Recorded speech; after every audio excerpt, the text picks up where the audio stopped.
नमस्कार साथियों, स्वागत है आपका अपने चैनल डीएलएड पल्लव पांडे में। आज हम बात करेंगे बच्चे और बचपन के तहत प्रमुख शैक्षिक विचारक, जिसमें हम चर्चा करेंगे एएस नील की। हमने पहले भी चर्चा की थी, हमने पहले भी आपसे बात की थी कि इस चैनल को बनाने का एकमात्र उद्देश्य आप तक अधिकृत कंटेंट पहुंचाना है। बिल्कुल निश्चिंत रहिए साथियों, यह कंटेंट वीडियो देखने के बाद आपको अन्य किसी संदर्भ और की सामग्री की आवश्यकता नहीं पड़ेगी, अन्य किसी विषय वस्तु को देखने की आवश्यकता आपको नहीं पड़ेगी। आपके कई साथियों की तरफ से सुझाव आया है कि इसको सिर्फ डीएलएड प्रथम वर्ष, द्वितीय वर्ष या बीएड तक ही सीमित ना रखें। अतः हमने इसका नाम डीएलएड करके रख दिया है। डीएलएड कक्षा, डीएलएड हम लिख के दे रहे हैं आपको, क्योंकि इसमें जो विचारक जो हैं उनका क्षेत्र जो है वो लगभग हर पाठ्यक्रम में व्यापक है। चलिए आइए चर्चा करते हैं। आज हमारी चर्चा का जो बिंदु है वह है एएस नील।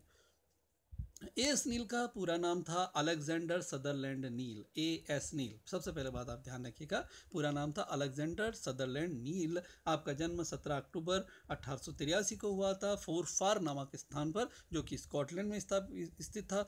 आपके माता का नाम मेरी नील और पिता का नाम जॉर्ज नील था। सबसे महत्वपूर्ण बात इनकी थी वो समर हिल एक विद्यालय भी बाद में था, उसकी हम चर्चा आगे करेंगे। समर हिल इनकी प्रमुख रचना थी। इनकी वैसे कुल जो रचना थी उनकी संख्या 30 इनकी रचना थी। आपका निधन 23 सितंबर 1973 को एल्डनबर्ग, सफोल्क, इंग्लैंड में इनका निधन हुआ था। तो यह बात आप ध्यान रखिएगा। सबसे महत्वपूर्ण बात, इनकी जन्म कब हुआ था, क्योंकि अब देखिए काफ़ी व्यापक कंटेंट आने लग गया है। प्रश्न संबंधित जो सामग्री है वो काफ़ी व्यापक पूछी जाने लगी है। तो आप इस बात को अच्छी तरह ध्यान रखिएगा कि ये जो शैक्षिक प्रमुख विचारक हैं वो जन्म उनका कब हुआ और निधन उनका कब हुआ, ये अत्यधिक महत्वपूर्ण पहलू है। और ये आपको प्रश्न में उत्तर जो आप लिखेंगे तो ऐसे में आपको विशिष्टता प्रदान करता है और आपकी जो स्कोरिंग है वो उसको इम्प्रूव करता है।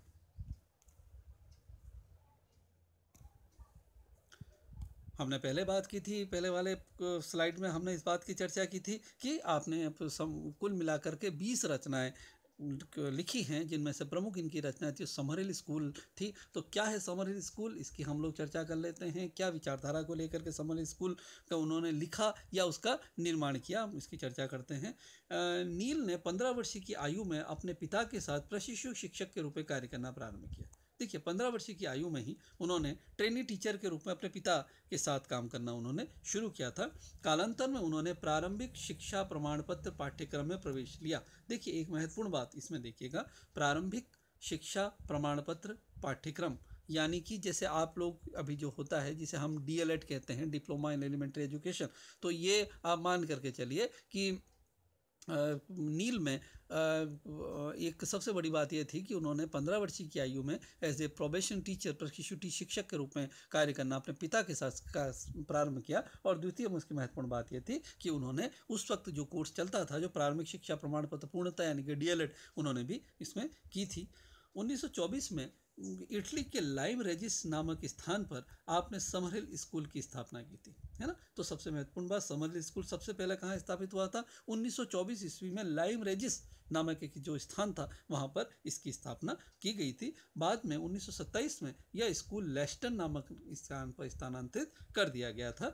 देखिए एक इसमें महत्वपूर्ण बात यह थी, हम इसकी आगे वाली स्लाइड्स में हम इसके बारे में विस्तृत इसकी चर्चा और कर रहे हैं, लेकिन यह आपको जान के आश्चर्य होगा कि जब इन्होंने अपने विचारधारा को समाज के सामने रखा तो समाज ने उनकी विचारधारा को पूर्णतः स्वीकार नहीं किया, जिसके कारण इनको अपना जो समरहिल विद्यालय था वह एक कब्रिस्तान में चलाना पड़ा।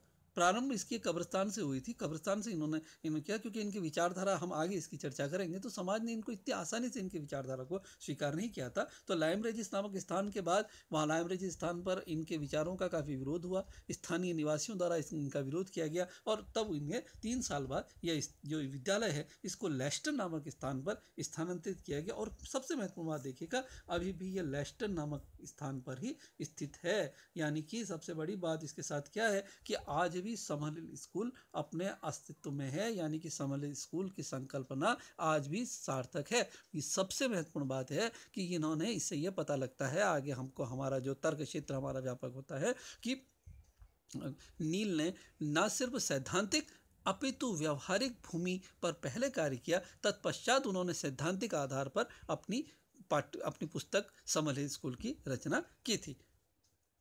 तो इसमें महत्वपूर्ण बात, चर्चा की बात क्या थी, हम इसको एक बार इंस्टेंट हम लोग वापस रिवाइज कर लेते हैं। 15 वर्षीय की आयु में अपने पिता के साथ प्रशिक्षु शिक्षक के रूप में कार्य करना प्रारंभ किया। उसके बाद उन्होंने डीएलएड की, जो आज की डीएलएड चलती है उस वक्त उन्होंने उसमें लिया। 1924 में जो उन्होंने अपने अपने आइडियोलॉजीज़ को इम्प्लीमेंट करने के लिए, विचारधारा को इम्प्लीमेंट करने के लिए लाइम रेजिस नामक स्थान पर समर स्कूल की स्थापना की, और उसके बाद वह लेस्टन नामक स्कूल स्थान पर वो स्थानांतरित हुआ, और आज भी वह लेस्टन नामक स्थान पर ही स्थित है समर हिल स्कूल। तो साथियों देख लीजिए आप, इस संदर्भ में हम आगे और चर्चा कर लेते हैं। अब हम बात करते हैं नील के शैक्षिक दर्शन की, है ना, उनकी जो एजुकेशन फिलॉसफी थी जिसे उन्होंने मूर्त रूप दिया। नील का मानना था कि बालक जन्म से गुणवान एवं दैवीय गुणों से परिकर होता है। देखिए यहाँ में याद करना होगा विलियम वर्ड्सवर्थ को।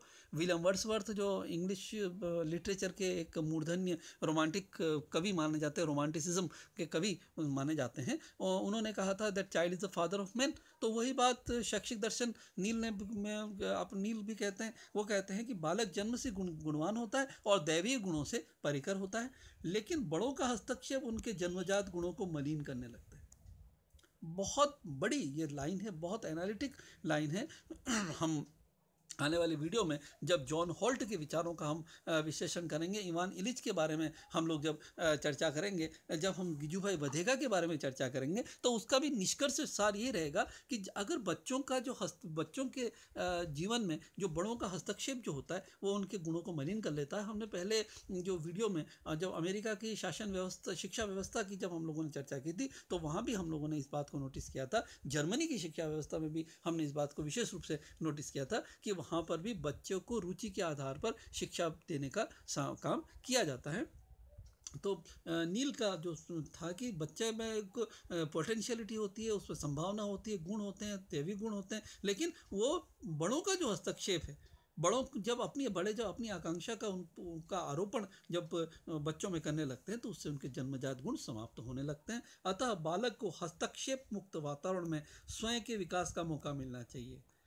स्वयं का विकास, देखिए ये एक बहुत बड़ा संदर्भ है जो एनसीएफ 2005 भी कहता है। हम आने वाले वीडियोस में इसकी बात करेंगे कि एनसीएफ 2005 और जितने भी भारतीय जो विचारधाराएं हुई हैं वह भी इसी बात का जो समर्थन करती हैं कि बच्चे को सेल्फ डेवलपमेंट का अवसर देना चाहिए। Let every child be developed, उसको खुद विकसित होने का मौका प्रदान करें। एनसीएफ 2005 क्या कहता है? शिक्षक की भूमिका एक फैसिलिटेटर की है, सुविधा प्रदाता की। इसके हम आने वाले स्लाइड्स में, आने वाले वीडियोस में इसकी चर्चा हम लोग करेंगे।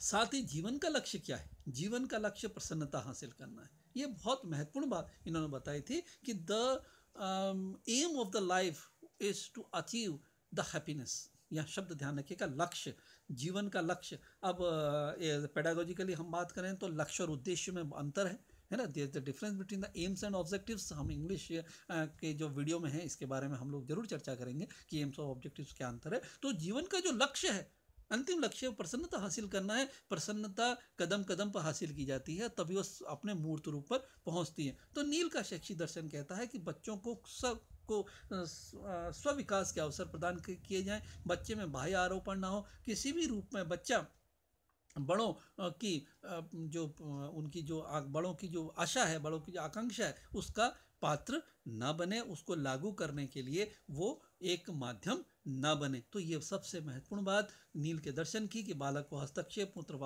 वातावरण में स्वयं के विकास का अवसर मिले। बड़ों का हस्तक्षेप उसके जन्मजात गुणों के में बाधक होता है, उसके विकास में बाधक होता है। अतः नील पूर्णतया मुक्त शिक्षा की बात करता है, जो कि भारतीय सभ्यता, भारतीय विचारधारा का भी आधार है कि सा विद्या या विमुक्तये, यानी कि विद्या से ही मुक्ति प्राप्त होती है। और वो मुक्ति तब प्राप्त होगी जब बच्चे को विद्या प्राप्त करने के अवसर उसकी रुचि के आधार पर प्रदान किए जाएं। तो यह विचारधारा नील के शैक्षिक दर्शन का आधार थी कि बालक जन्म से गुणवान होता है, देवी गुण से परिचित होता है, जन्मजात गुण, लेकिन उसके जो होते हैं वो मलिन होने लगते हैं क्योंकि बड़े उसमें हस्तक्षेप करते हैं। अतः हस्तक्षेप मुक्त वातावरण में वह जीवन के जो अंतिम लक्ष्य जो है प्रसन्नता को हासिल करना, उसकी प्राप्ति करे। यह उसके नील के शैक्षिक दर्शन का मूल आधार है।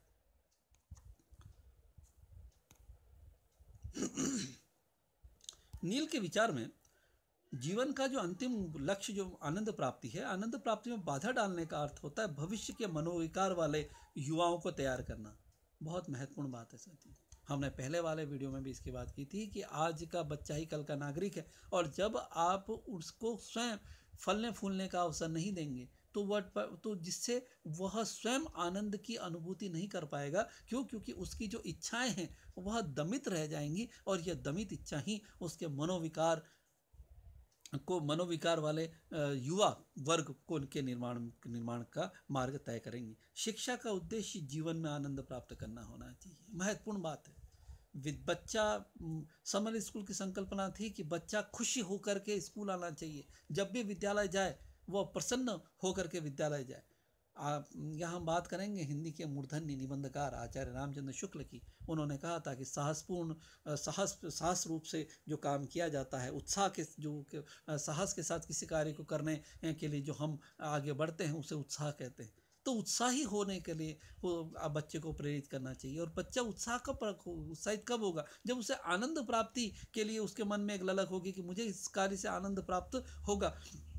इसलिए जीवन में शिक्षा का उद्देश्य भी आनंद प्राप्त होना चाहिए। अतः शिक्षार्थी को रुचि के आधार पर शिक्षा प्रदान करने के विकल्प के चयन की स्वतंत्रता होनी चाहिए। बहुत महत्वपूर्ण बात है, अत्यधिक महत्वपूर्ण संदर्भ है कि आप बच्चे को जो शिक्षा जो प्रदान की जाए वह उसके लिए बच्चा स्वयं विकल्प का चयन करे। ऑप्शन उसके सामने होने चाहिए कि वह किस आधार पर किस रूप में शिक्षा प्राप्त करना चाहता है। यह एक महत्वपूर्ण बात है कि कक्ष शिक्षण जो है वह छात्र केंद्रित होना चाहिए, अध्यापक केंद्रित नहीं होना चाहिए। साथ में ही उसका जो विषय जो लेने की उसकी जो रुचि है वह अभिभावक केंद्रित नहीं होनी चाहिए, अपितु स्वयं छात्र केंद्रित होनी चाहिए। यानी कि नील शिक्षार्थी की पूर्ण स्वतंत्रता के पैरोकार थे। सबसे पहला आप ये कह सकते हैं, this is the manifesto of the freedom to the student. बच्चे की जो स्वतंत्रता थी उसका जो घोषणा पत्र जो है सर्वप्रथम एएस नील ने तैयार किया था, जिसमें उन्होंने कहा था कि let every child be free. हर बच्चे को फ्री होना चाहिए। क्लास में let every child be speak, बच्चे को कक्ष में बोलने की स्वतंत्रता होनी चाहिए, क्योंकि वो जितना बोलेगा वो उतना सोचने के लिए है ना के लिए वो तैयार होगा। क्योंकि बच्चा ही तो इंटेलेक्चुअलिज्म के बेसिक है, बच्चा ही तो बौद्धिकता का आधार है। तो सबसे महत्वपूर्ण बात यह है कि एएस नील का जो संदर्भ था वह यह था कि बच्चे को किसी भी आधार पर आप उस पर प्रेशराइज ना करें, उसको सीखने दें, और यही भविष्य के नहीं तो भविष्य के मनोविकार वाले युवा इससे तैयार होंगे, जो देश को अत्यधिक नीचे लेकर के जाएंगे, देश का विकास करने में जो समर्थ नहीं होंगे। तो ध्यान रखिएगा, ये एएस नील के विचारों की क्रमबद्धता इसमें कही थी, और नील इस विचारों के जो मूल जो था वह यही था कि शिक्षार्थी को पूर्ण स्वतंत्रता होनी चाहिए। रुचि अधिगम की पहली सीढ़ी है। जब तक हम किसी कार्य करने के लिए हम में रुचि नहीं होगी, यह जीवन के हर क्षेत्र में है साथी, हर क्षेत्र में है। जब तक हम में किसी काम करने की रुचि नहीं होगी तब तक हम दबाव से कोई काम करेंगे तो उसमें लर्निंग नहीं हो पाएगी, उसमें अधिगम नहीं हो पाएगा। बिना रुचि के छात्र को अधिगम कराना समय की व्यर्थता है। यानी कि बच्चा क्लास में बैठा हुआ फिजिकली आपके सामने है, बट बच्चा मेंटली क्लास में नहीं है। हाँ, और हम क्या कर रहे हैं? एजुकेशन क्या करती है? एजुकेशन मस्तिष्क का निर्माण करती है, सिरों का निर्माण नहीं करती है। सिरों की गणना करना या सिरों का निर्माण करना एजुकेशन का उद्देश्य नहीं होता है। एजुकेशन का उद्देश्य होता है मस्तिष्क का निर्माण करना। हार्डवेयर का निर्माण नहीं करती है, यह सॉफ्टवेयर का निर्माण करती है। तो जब तक छात्र में रुचि नहीं होगी तब तक अधिगम कराना समय की व्यर्थता है, और मनोभावों का जब तक बाह्य निरूपण नहीं होगा तब तक बालक के घुटन का कारण बनेगा। बालक की जो फीलिंग्स है ना, बच्चा क्या चाहता है? बच्चे की इच्छा है कि मैं संगीत सीखूं, वो जानता है वो बहुत अच्छा गायक है, गायक बन सकता है ना। लेकिन आपका नहीं, सब अभिभावक का नहीं, गाना नहीं, नो, वो बच्चा डांस करता नहीं, डांस नहीं करना।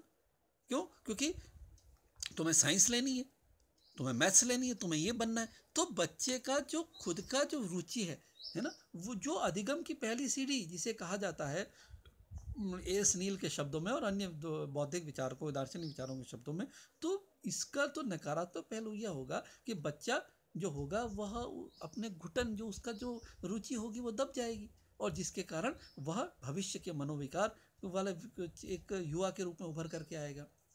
और यह क्या होगा, अधिगम आरोपण की स्थिति बनेगी, जो कि निर्माण नहीं, एक विनाश यानी कि व्यवधान का काम करेगी। अधिगम आरोपण की जो स्थिति होती है वो यह मान करके चलें कि आपको बच्चे को उसके विकास में एक बाधक का काम करती है। बच्चा सेल्फ इंस्पायर्ड होकर के इसमें काम नहीं करता है। अभी तो बच्चा किस आधार पर काम करता है, बच्चा इस रूप में काम करता है कि मुझे तो बड़ों की कठपुतली के रूप में काम करना है। अतः ध्यान रखिएगा, नील के जो विचार में उनके सब महत्वपूर्ण विचार आए थे कि रुचि अधिगम की पहली सीढ़ी है। बिना रुचि के छात्र का अधिगम कराना समय की व्यर्थता है। और सबसे बड़ी बात यह है कि इस तरह का अधिगम आरोपण जो है, नील के शब्दों में व्यवधान का रूप बनती है।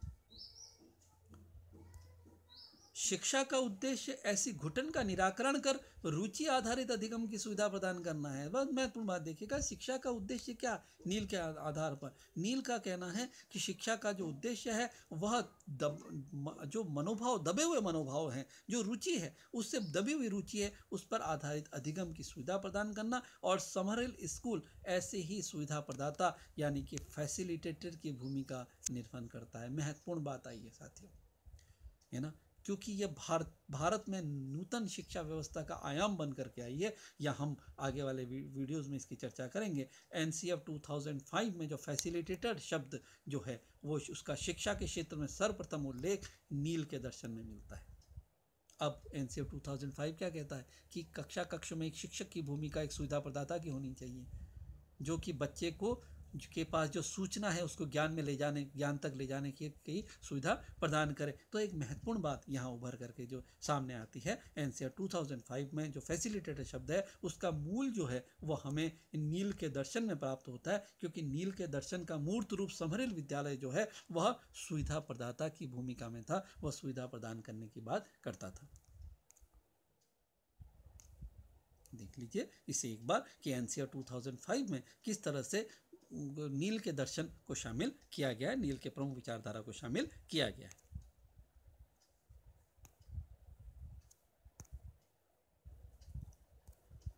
आइए चर्चा कर लेते हैं नील के विचारों के मूर्त स्वरूप में। समरहिल स्कूल नील के दार्शनिक विचारों को मूर्त रूप प्रदान करता है। देखिए, सैद्धांतिक से पहले उन्होंने व्यवहारिक कार्य किया है। नील प्रत्येक विद्यार्थी को मनोविश्लेषणात्मक मार्गदर्शन प्रदान करते थे।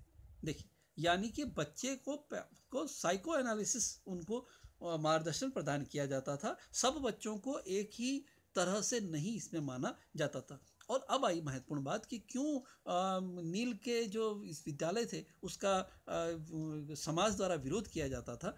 अन्य संस्थानों से निकाले गए तथाकथित शैतान छात्रों को समरहिल स्कूल में प्रवेश दिया जाता था। जो अन्य संस्थानों में जो भगोड़े थे, एब्सकॉन्डर्स थे या रस्टिकेटेड जो छात्र थे, जिनके लिए समाज में कहीं जगह नहीं थी, किसी विद्यालय में जगह नहीं थी, ऐसे जो तिरस्कृत जो बच्चे थे, जो उपेक्षित बच्चे थे, उनको समरहिल स्कूल में प्रवेश दिया जाता था। कालांतर में समरहिल के गैर अधिसत्तावादी स्नेह वातावरण में ऐसे समस्त छात्र सकारात्मक परिवर्तन के प्रतीक बन करके उभरते थे। देखिए, एक महत्वपूर्ण, बहुत ही इस संदर्भ में साथियों महत्वपूर्ण बात उभर करके आ रही है कि जो तिरस्कृत जो छात्र थे, अन्य स्कूलों से निकाले गए, जिनके बारे में कहा जाता था कि ये बच्चे जीवन में कुछ भी नहीं कर सकते, ऐसे छात्रों को नील का समरहिल स्कूल बाहें फैला करके उनका स्वागत करता था। हालांकि क्योंकि देखिए, तुरंत ही ऐसे बच्चों को मूल धारा में लाना संभव नहीं होता था और कई बार वो ऐसी उद्दंडता कर जाते थे जिससे कि वहाँ का जो स्थानीय जो लोग थे, वहाँ का जो समाज था, वह समाज इससे इनका विरोध करता था। लेकिन कालांतर में समरहिल स्कूल के गैर अधिसत्तावादी अनऑथोरिटेटिव वहाँ पे, यानी कि वहाँ पर यह था कि हर बच्चा स्वयं अपने आप में सब कुछ है, स्वयं अपनी एक सत्ता रखता है, अधिकृति रखता है, और दूसरा वहाँ का स्नेह वातावरण इन बच्चों को, समस्त बच्चों में सकारात्मक परिवर्तन ला लेकर के आता था और वो बच्चे मूल धारा की तरफ उन्मुख होते थे। तो साथियों, ये है नील के विचारों का मूर्त स्वरूप कि किस तरह से जो शैतान और बदमाश जो बच्चे थे वो मूल धारा में लौटने के लिए उन्हें दबाव नहीं डाला जाता था। वो बच्चे स्वयं प्रेरित, आत्म प्रेरित होते थे। जो पहले हमने बात की कि आत्म प्रेरणा ही अधिगम की महत्वपूर्ण सीढ़ी है। नील शिक्षण विज्ञान आधारित कक्षा कक्ष शिक्षण के आधार पर के स्थान पर अधिगमकर्ता की रुचि को प्राथमिकता देते थे, है ना भाई। किताबें क्या कह रही उससे उनको कोई लेना देना नहीं था, या पाठ्य पुस्तक क्या कह रही है, विश्लेषण क्या कह रहा है उसमें कौन लेना देना था। जबकि नील जो थे वो अधिगमकर्ता की रुचि को प्राथमिकता देते थे। समरहिल स्कूल में किसी भी विवादास्पद मुद्दे का निर्णय मतदान द्वारा किया जाता था। यह महत्वपूर्ण बात थी। यह बच्चे को प्रारंभ से ही डेमोक्रेसी की तरफ, प्रजातंत्र की तरफ उन्मुख करने का जो एक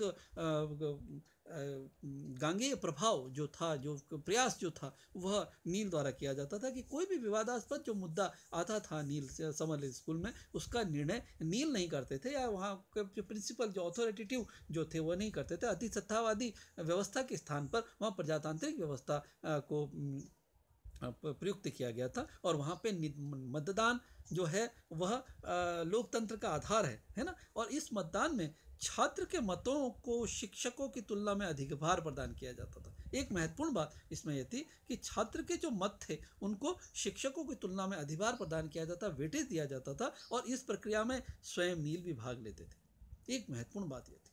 ये हम आगे जब गिजूभाई बधेका की हम लोग चर्चा करेंगे तो वहाँ भी ये बात उभर करके सामने आएगी कि इस सारी प्रक्रिया में वहाँ गिजूभाई भी स्वयं भाग लेते थे, और यहाँ भी इस प्रक्रिया में नील जो थे, एएस नील स्वयं भाग लेते थे। और इस मतदान में जो छात्रों को के जो वोट जो होते थे उनको वेटेज प्रदान किया जाता था। बिल्कुल एक यह ऐसे संदर्भ था जिसके कारण एक छात्रों में प्रजातांत्रिक मूल्यों के प्रति, अपने अधिकारों के प्रति जागरूकता विकसित होती थी, कि उनको लगता था कि मेरा भी क्या अस्तित्व है ना। और अस्तित्व की तलाश में तो हर बच्चा रहता है ना।